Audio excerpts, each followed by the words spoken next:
folks, Travis Fox here with FoxOptic.com. Today I'm going to be going through the battery system or the power system on the Pulsar Thermion. I'm going to be explaining that to you just real quick and kind of discussing what we do in our kit and the reason that we're doing it. So the scope unit, when you receive it, is going to come with an APS-2 battery, the way that it's received, the two caps, and a double bay charger. So the charger, really slick. It's got little aligning buttons, just plug in there. It's a micro USB. It actually charges the batteries up relatively quickly. The 3200 milliamp hours is the one I'm most familiar with. The battery runoff time on this is about 4.5 hours.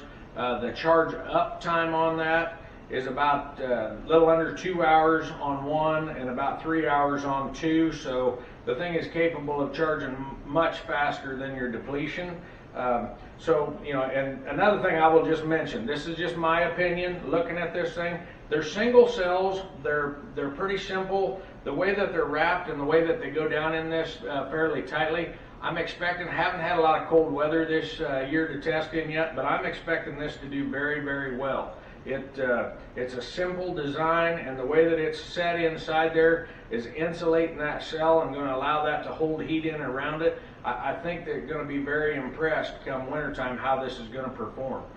So let's get back to the mechanics of how this works. So inside of the tube, there is a 3200 milliamp hour cell. You know, it's not identical to this obviously, but capacitance wise the same, built inside of here. What that's allowing them to do is that basically that acts as a reserve. So when you're running on a primary battery inside the unit, if that battery goes dead, then it will seamlessly flip. It's got two little indicators, and I'll show you that in the video, but there's two little indicators in there. Those indicators, one of them is going to start flashing to let you know that's done. Once it starts flashing, the alert itself sees that voltage dropping off, it will switch. If you were to pull the battery prior to that, the unit will cut off and then immediately start itself back up. But just know if you wait till the battery goes fully dead, it won't stop at all. It'll seamlessly flip to the internal. It'll give you that flash. It's got two indicators. It'll give you the flash on the dying indicator, and it will just flip over. At that point, if you pull that out, then you can turn around and you can switch to another battery, and at that point, you're going to stay running. You're going to flip back over to this battery, run the cycle again. So it's going to draw from the removable battery first in every case, and it's going to charge to the internal battery first. So in other words, it's always trying to use the internal as a reserve. So anytime you're charging it up, it's going to charge the internal first, then so like if you're charging on the device itself via its own USB input port, so you were using it as if it were the charger, it's going to charge the internal first, and then it's going to charge the removable. Obviously, you can run the thing with nothing in it and just a cap on it on the internal alone. So let's say you're doing coyote sets, you would happen to get low. You want to leave these back in the truck charging on a brick pack charger off of your your lighter charger.